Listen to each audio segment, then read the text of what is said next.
Hey, and welcome back to my channel. It's time for my April wrap up. I read 9 books in April, so let's just get into it.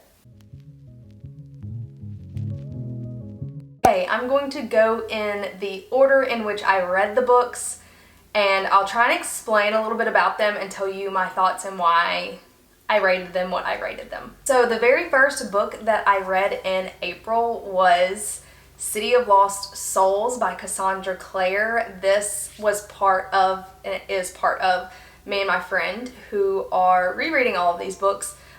We finished up the Infernal Devices series and the Mortal Instruments series this month. So City of Lost Souls was the next one. I have to say, and if you don't know, this follows the Mortal Instruments series, which follows Clary Faye, who is a girl who finds out that she has Shadowhunter blood and gets thrown into the world of Shadowhunters, and the whole premise is she's looking for her mom in the first book. And this is just like a continuation of that. If you saw last month's wrap up, I talked about Fallen Angels and how slow that was. Again, this book I feel like was a little bit difficult to get through. I didn't really, I just wasn't caring about the Mortal Instruments, and it may be because I had just finished Clockwork Prince, and Clockwork Prince made me cry, so I just did not care about this book. I pushed through this book purely so that I could get to Clockwork Princess, because the Infernal Devices is one of my favorite series. It's been one of my favorite series since high school, so I just wasn't connected to this story at this point. I did keep it at 5 stars because this is a reread, and that's what I rated them in high school. And I just don't want to change them. If I did, I probably would drop these down lower. But I just want to keep the ratings that I had for these books in high school. Next book was Clockwork Princess, the one that I was ready for, waiting for, but also not emotionally prepared for. I wasn't emotionally prepared for this book. I sobbed like a baby when I finished this. I think I read it in 2 days. This is the last book in the Infernal Devices series, which follows Tessa, who kind of gets pulled into the Shadowhunter world as well, the Downworlder world. She doesn't know what these things are, and she's never heard of them before, but she gets dragged into them in the Infernal Devices. This book is set, it's a prequel kind of to the Mortal Instrument. This is I think late 1800s, early 1900s, but don't quote me on that. I can't remember exactly what time period this is set in. And it is in London instead of New York. But this is the last book in the series, and if you don't already know, there is a love triangle. And just the ending of the love triangle in this book crushes you. Okay, I sobbed like a baby. This is still one of my favorite books. I loved it. 5 stars, and I would keep it 5 stars. Even though it was a reread, this will always be 5 stars in my heart. I love this. I love Tessa. She's one of my favorite characters. I love this book, okay? I love this book, and it was a lot for me emotionally. I literally sobbed like a little baby at the end of this book, but I think that if you've tried to read the Mortal Instruments and you couldn't get into it, I think it's worth pushing through just for the other series. I haven't read past this point in her chronological or her publication order. This was the last one I read, or City of Heavenly Fire was the last one I read, so I can't say much about the newer books, but I do hear that they're good. But this alone is worth the Mortal Instruments read. I really truly think it is. Next book was to finish it all off for the Mortal Instruments, and it was City of Heavenly Fire.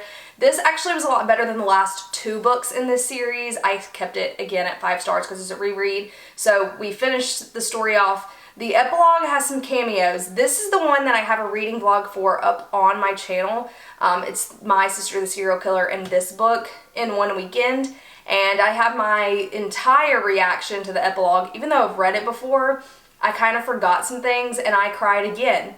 And if you want to watch me cry to this book, go for it, because the cameos just broke me, okay? They just kept bringing stuff up that I just couldn't handle, and the epilogue was probably the best part of this book. Again, I kept it at 5 stars because that's what I had rated it when I was in high school. I would probably keep it at 4.5 if I changed it, just because I still, I think this is a good ending to this series. And the epilogue truly makes it for me. And it's a good setup for the next series, even though I haven't read it. I am kind of aware of the next series and who the main characters are. And so it does set that series up pretty well in this one as well. So this is kind of set up for the next series and a wrap up of some things and some things to do with the infernal devices as well. So I'm glad that the Moral Instruments is over, and now because of the end of this book, I'm honestly pretty excited to finally get into the Dark Artifices when we get around to it. After we finished this, we decided to take a break for a little bit and read some other books, like actual books on our TBR, but I'm sure soon we will get back into these and read the novellas. We are on to the books that I was like, okay, let me knock some TBR books off because I have been neglecting that.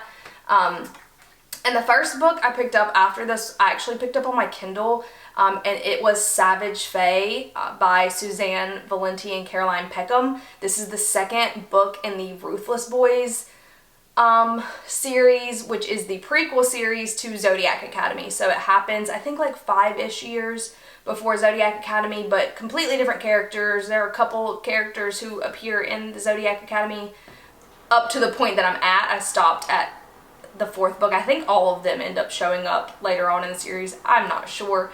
But when I read the very first book of this series, I didn't really love it.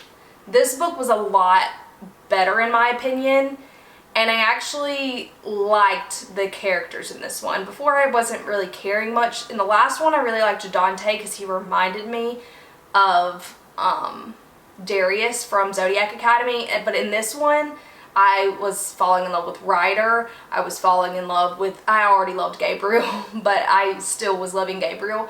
But Leon really snuck up on me, okay? Leon is so adorable, and I really fell in love with Leon in this book.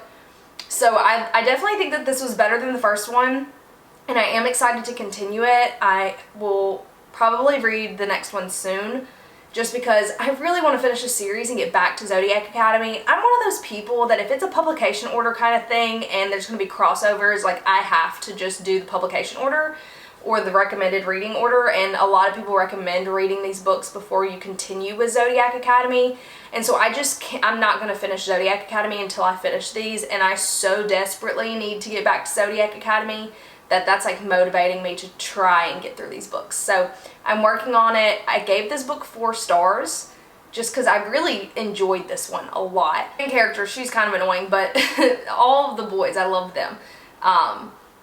So I will definitely be picking this up again soon, and I am enjoying the series now, and I hope that it just gets better. And I actually did this one out of order. I forgot. I did read My Sister the Serial Killer right before I read City of Heavenly Fire. It was like a one-day kind of read while I was waiting on my friend to finish Clockwork Princess so that we could read City of Heavenly Fire. So I did read this before City of Heavenly Fire, and it is My Sister the Serial Killer. This book essentially follows our main character, who in the very beginning gets a phone call from her sister to come help her because her sister has stabbed her boyfriend, and she goes to help her sister clean up the mess.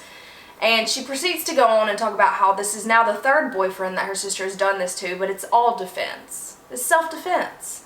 And she begins to question her sister, especially because her sister ends up getting involved with the guy that the main character likes. And so when he takes interest in her sister instead of her, she's trying to decide what she should do about it because she knows that her sister has this track record of killing her boyfriends.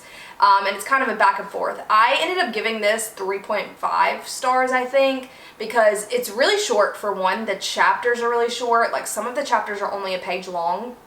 So it was really easy to read. I also liked the writing style in this book. And just the way they talk about, like, her sister being a serial killer so nonchalantly.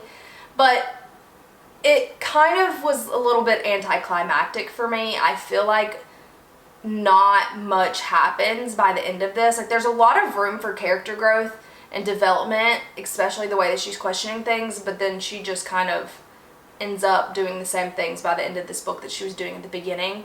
And essentially she's just one big enabler for her sister killing these men.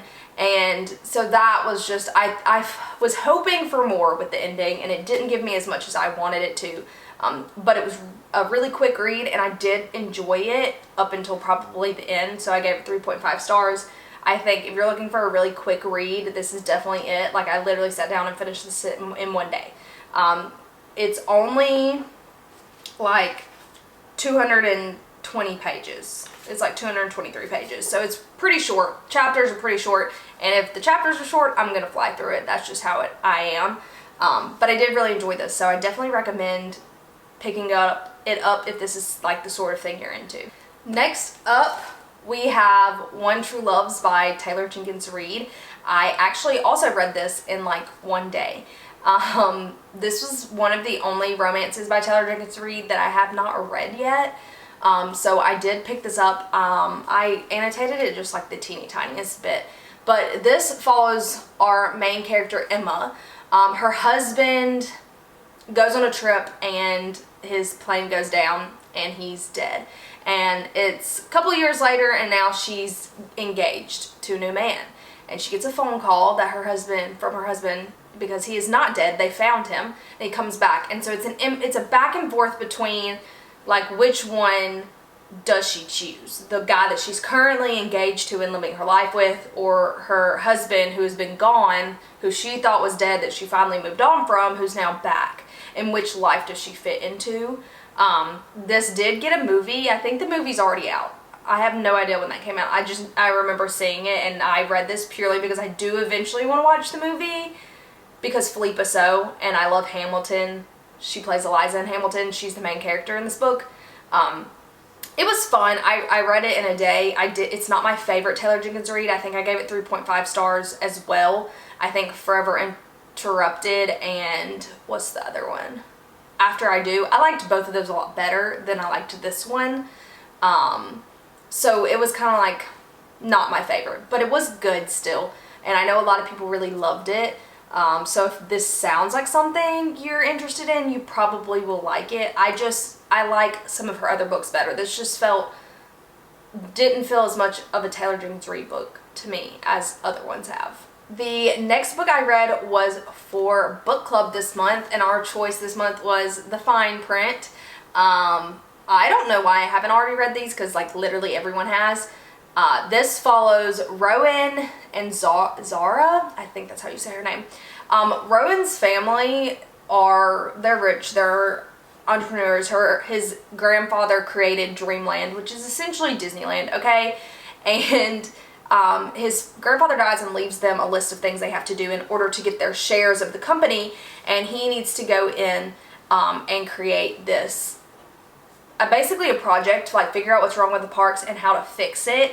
And he wants him to be creative again, and he bumps into our female main character, Zara, who works in like the princess boutique, like the one they have at Disney, and she actually submits a really good plan for a new like land in Dreamland, and he pulls her onto the team, and then they start to get close. But he also lies to her a lot, and when I say a lot, I mean a lot. He was frustrating me, because he's too scared really to get close to anybody. But they start to form a relationship through all of this while also trying to work on Dreamland. I gave this 3.5 stars as well. He was just getting on my nerves. He was giving me whiplash on the back and forth on what he wanted, and he was just making stupid choices, and it just really was irritating me. On top of the fact that it started to get like, I love the idea of like Disney World, because I like Disney. So like I liked it, and at first it was cute. Like I was like, oh, cute, like that's a reference to this.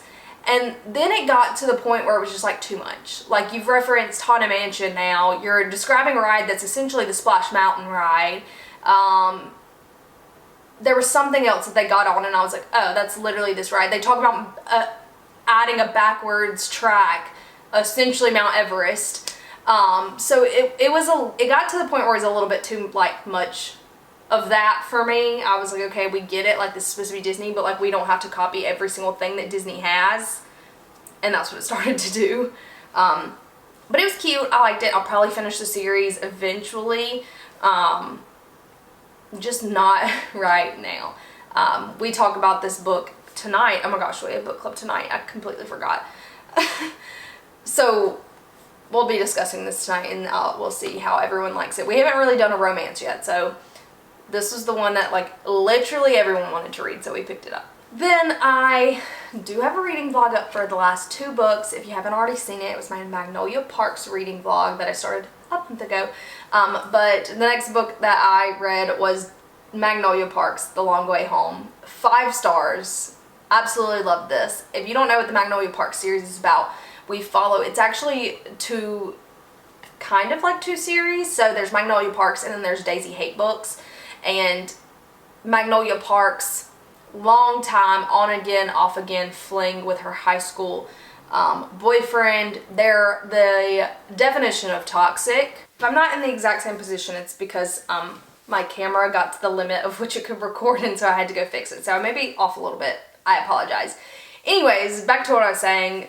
BJ and Magnolia are the definition of toxic. Okay, this gives Gossip Girl, Chuck and Blair, top tier drama. Okay, in this book, they really hit you with the trauma, okay, because this is the 3rd book in the universe. I was tearing up like 100 pages in, and by the end of this book, I was crying. A lot of crying, okay? It's the ending. I'm shocked. I'm still not okay about it, but I did give this one 5 stars. This was the best one so far, in my opinion, and the way that I have to wait for the next book is painful to me. And the last one is, I finished it off with Daisy Hates the Great Undoing. I actually gave this 4 stars. I did not like it as much as Long Way Home, honestly. It is basically like the Daisy Christian side and Julian side of all the events of Long Way Home, except for this book ends off, obviously, with what Daisy is doing and doesn't even touch on what happens to Magnolia and them, which is what I needed to know the whole book. So I feel like a lot of this book I spent like concerned about what I know happens at the end of Long Way Home, and so I didn't really care about what was happening with Daisy and Christian at the same time. Like, I just didn't care. The only parts I really, really loved was Julian. I liked hearing Julian's perspective, and I need something good to happen for Julian because I love him. I absolutely love him, and I would read a Julian book, honestly. I don't know if other people feel this way, but I am obsessed with him, and I just feel like his life is just not the best, and it really hurts when I think about it. But this is the Daisy and Christian POV. So with Magnolia Parks universe, you have the Magnolia Parks, which follows Magnolia and that whole thing, and then you have the Daisy Hates half, which follows Daisy Hates, her older brother is a gang lord, and she gets into a thing with another gang lord who is friends with Magnolia and BJ and everyone from the first original Magnolia Parks book. And so that follows kind of Daisy and Christian's story, mainly Daisy's story. And you also get POVs from Julian, who is her older brother, who's doing all of the, they still art. Art from big museums.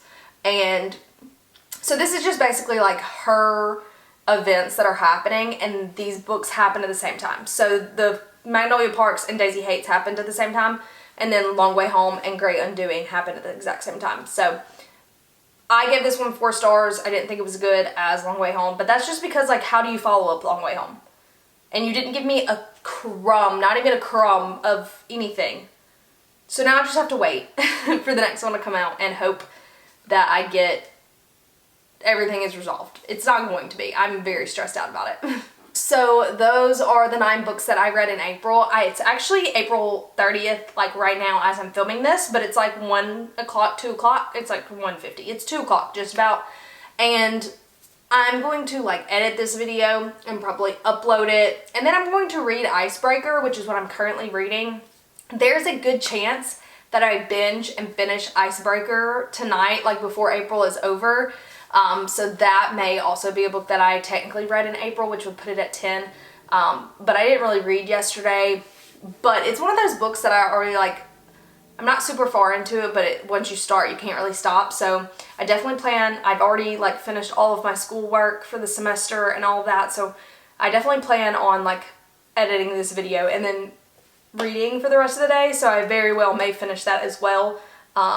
So that may also be a book that I finished in April. But that's all. I hope you enjoyed. If you liked any of these books, comment below and tell me your thoughts. And thank you so much for watching, and I'll see you in the next one. Bye.